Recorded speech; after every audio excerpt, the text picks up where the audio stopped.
Hello and welcome to this Tuesday edition of the World Report with me, Arjun, Samar, Mahendran. A deadly shooting rocked Midtown Manhattan Monday evening. 5 people were shot, 4 of them killed, including an off-duty NYPD officer. Now, the officer was a 36-year-old immigrant from Bangladesh and a 3-year veteran with the NYPD. The suspected gunman, 27-year-old Shane Devon Tamura of Las Vegas, opened fire in the lobby of 345 Park Avenue, then moved to the 33rd floor of the building. He was later found dead from a self-inflicted gunshot wound. Meanwhile, Mayor Eric Adams has called the act a senseless act of violence and has honored the officer's faith and service. This marks the 254th mass shooting in the US only this year. The investigation continues. Here's more. And he loved this city. And everyone we spoke with stated he was a person of faith and a person that believed in God and believed in living out life of a godly person. He embodies what the city is all about. He's a true blue New Yorker, not only in the uniform he wore, but in his spirit and energy of loving this city. We have 5 victims shot, our officer and 4 other innocent civilians, plus the shooter. The shooter is believed to be Shane Tamura, 27-year-old male with a Las Vegas address. The vehicle he exited is registered in Nevada to Mr. Tamura. Inside of that vehicle, officers found a rifle case with rounds, a loaded revolver, ammunition, and magazines, a backpack, and medication prescribed to Mr. Tamura.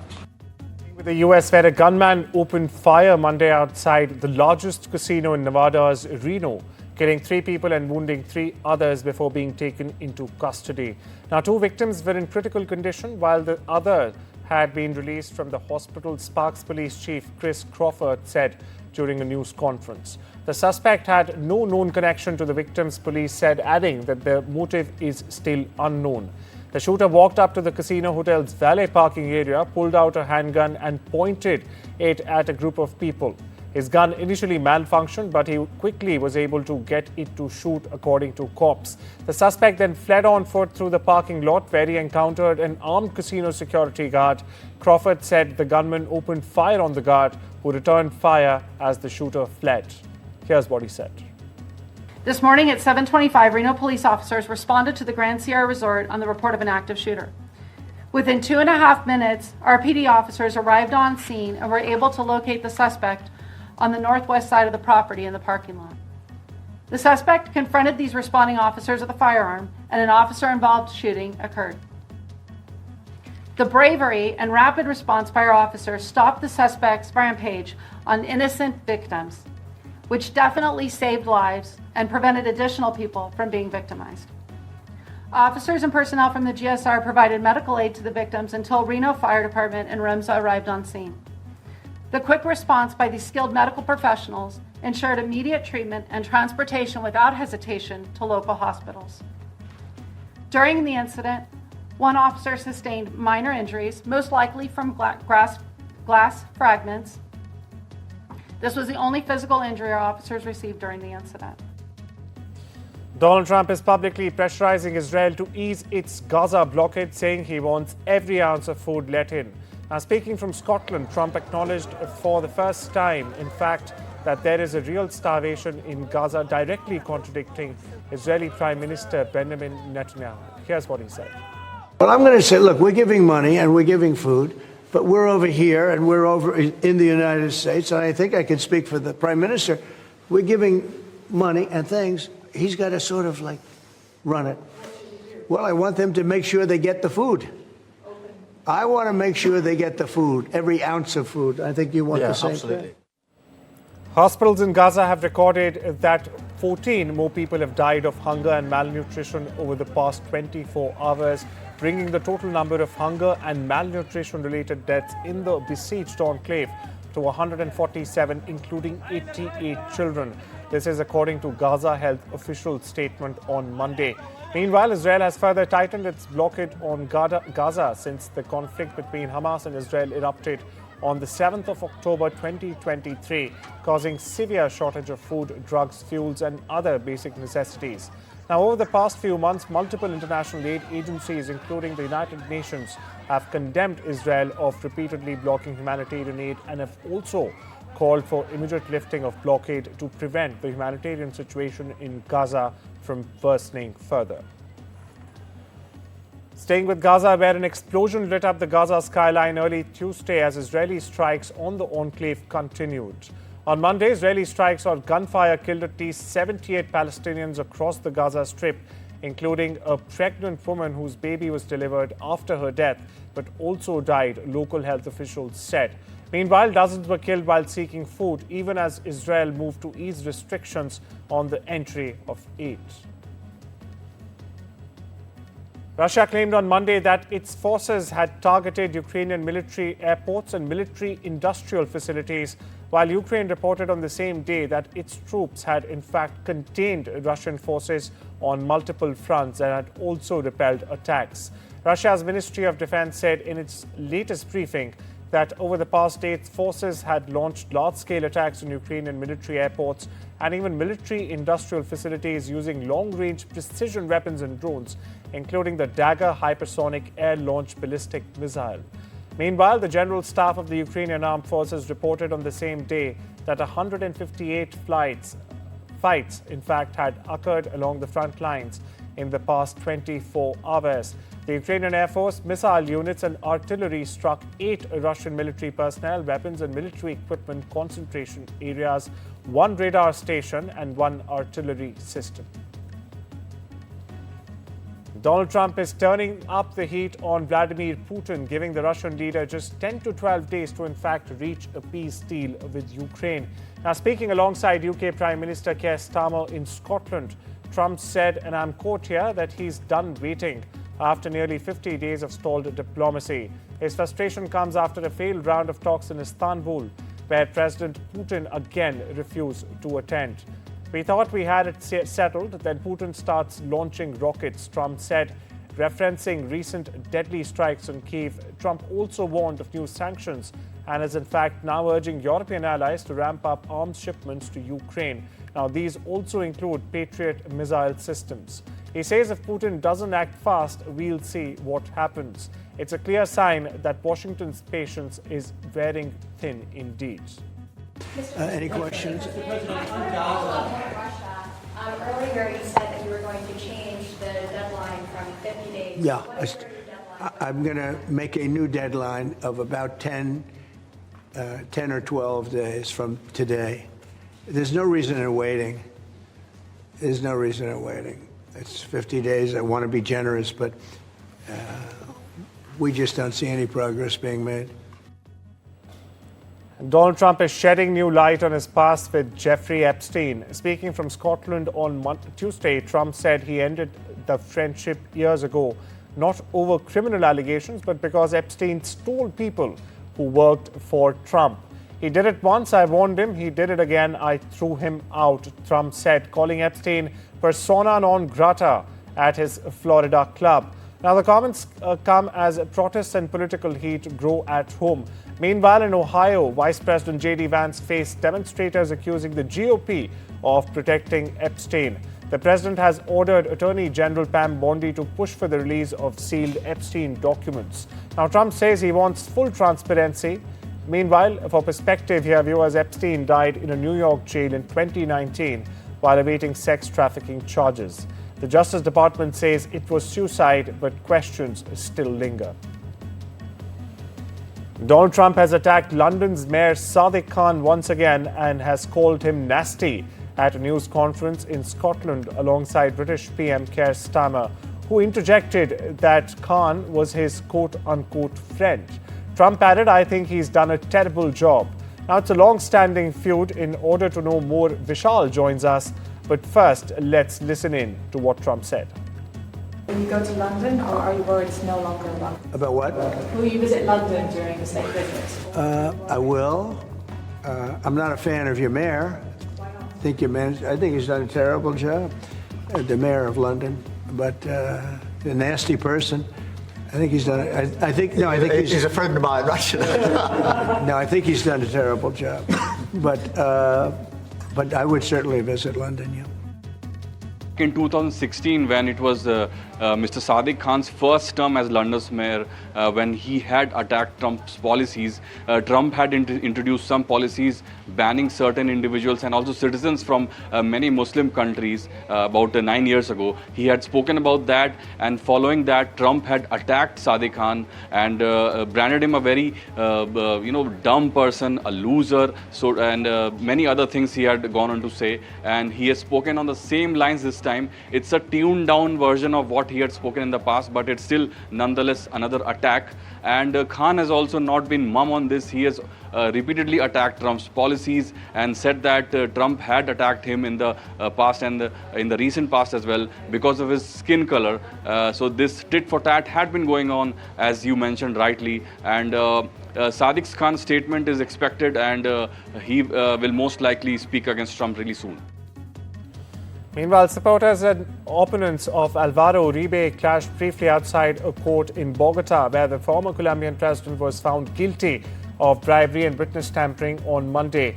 Now, the ruling was announced by a judge following a nearly 6-month-long trial in which prosecutors presented evidence that Uribe attempted to influence witnesses who accused the law and order leader of having links to a paramilitary group founded by ranchers back in the 1990s. Now, 73-year-old Uribe was not in the court for the verdict, as the judge has so far not ordered his arrest. He followed the ruling from his home outside the city of Medellin, but did not immediately make any comments about it. Uribe, for prospective viewers, faces up to 12 years in prison, but his sentencing will be delivered in a separate hearing. He is expected to appeal the ruling. Se han mostrado todas las evidencias de que aquí ha habido una manipulación, pero hay una segunda instancia y se recurrirá, como lo hace Uribe siempre, en democracia y respetando las instituciones, a esa segunda instancia. Pero hoy Uribe ya demostró su inocencia. In South Asia, a truce agreement between Thailand and Cambodia came into effect in the early hours of Tuesday, now testing whether it will halt the worst fighting between the neighboring countries in more than a decade. Both sides agreed to an unconditional ceasefire that would begin at midnight on Monday to end battling over a smattering of ancient temples in the disputed zones along their 800-kilometer or 500-mile border. Jets, rockets and artillery have killed at least 38 people since Thursday last week and have displaced nearly 300,000 more, prompting intervention at the weekend from Donald Trump, who has in fact taken credit again for this ceasefire deal. The US president has threatened both countries with high tariffs and has warned that trade negotiations would be paused until the fighting stopped. This report tells you more.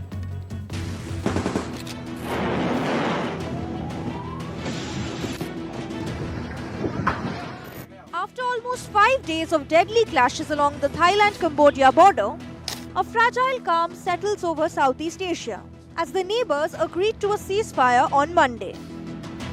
At least 34 people were killed in the conflict centered around the cluster of temples on the border.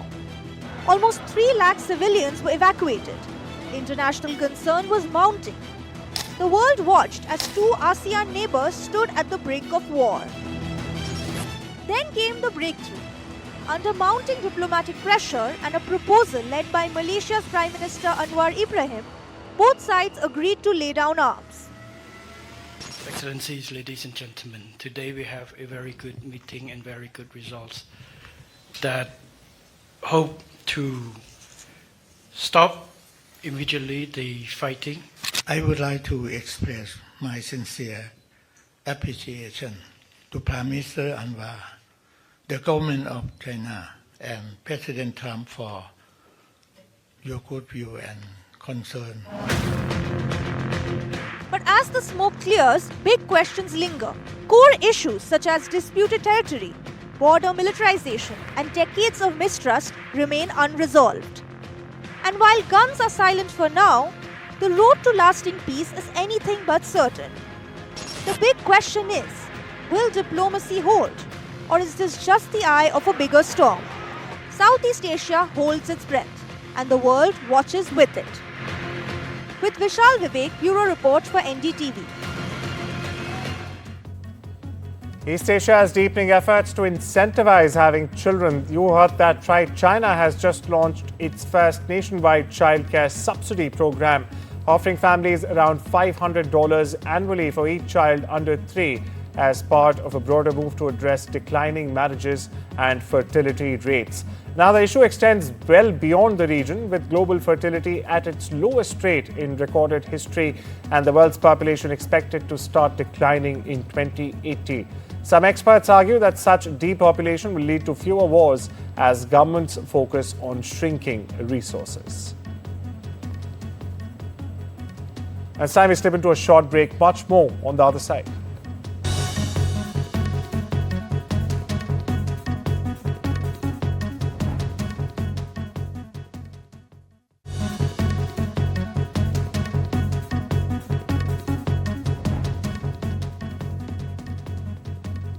Welcome back. You're watching The World Report. Now on to news from the business world, where a new reality is in fact setting in for the global economy. Donald Trump's tariffs are here to stay. In fact, on Monday morning, Trump said the baseline tariff rate for the world will be in the range of 15 to 20%, probably one of those two numbers. Now, that statement came some 12 hours after Trump announced an agreement Sunday with the European Union that would see a 15% tax paid on products brought into the United States from the bloc. Now, the EU also agreed to spend around $750 billion on energy purchases from the US, while investing an additional $600 billion in the US. Top US and Chinese economic officials met in Stockholm for more than 5 hours of talks aimed at resolving long-standing economic disputes at the very center of a trade war brewing between the world's two top economies, seeking to extend a truce by 3 months. US Treasury Chief Scott Bessent was in fact a part of US negotiating team that arrived in Rosenbad, the Swedish Prime Minister's office in central Stockholm, in the early afternoon Monday. Meanwhile, China's Vice Premier Li Hifeng was also seen at the venue on video footage. Top officials from the United States and China have arrived here in Stockholm for 2 days of talks aimed to diffuse tensions over tariffs between the world's two largest economies. The talks, led by U.S. Treasury Secretary Scott Bessent and Chinese Vice Premier He Lifeng, are aimed to help reduce the tariff levels set by the Trump administration earlier this year and Chinese retaliatory measures.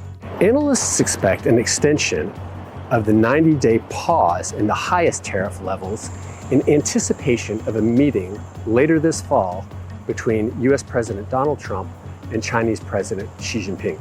The tariffs have come down from peak levels earlier this year that roiled world markets and now stand at about 30% U.S. tariffs on Chinese goods and 10% tariffs on U.S. goods exported to China. The United States is eager to bring down its massive trade deficit with China, which stood at nearly $300 billion last year, and encourage more domestic consumption in China, particularly for U.S. goods. China wants to see a reduction in the highest tariff levels because of the importance of its manufacturing base and its export-led economy. Nigeria's women's soccer team received a hero's welcome in Abuja on Monday after winning the Women's Africa Cup of Nations. Now, the Super Falcons' comeback 3-2 victory over host Morocco in Saturday's thrilling final was applauded by Nigeria's President Bola Tinubu and many in the country. In fact, a soccer-loving nation where passion and hard work often triumph over institutional challenges. Tinubu hosted the triumphant national women's soccer team on Monday, as you see on your television sets right there. The Super Falcons, by the way, won their record-extending 10th Women's Africa Cup of Nations title after braving institutional challenges. The team had owed match bonuses for years together, once resulting in a training boycott back in 2022. Meanwhile, here's what a fan said about the women's team.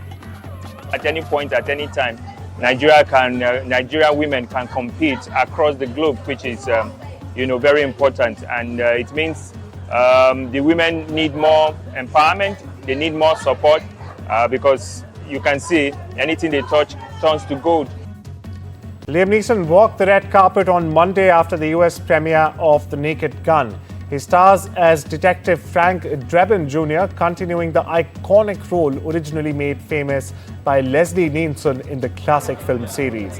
And Neeson shared that although he's most recognized for his dramatic action-filled Taken films, there's not much difference when doing comedy.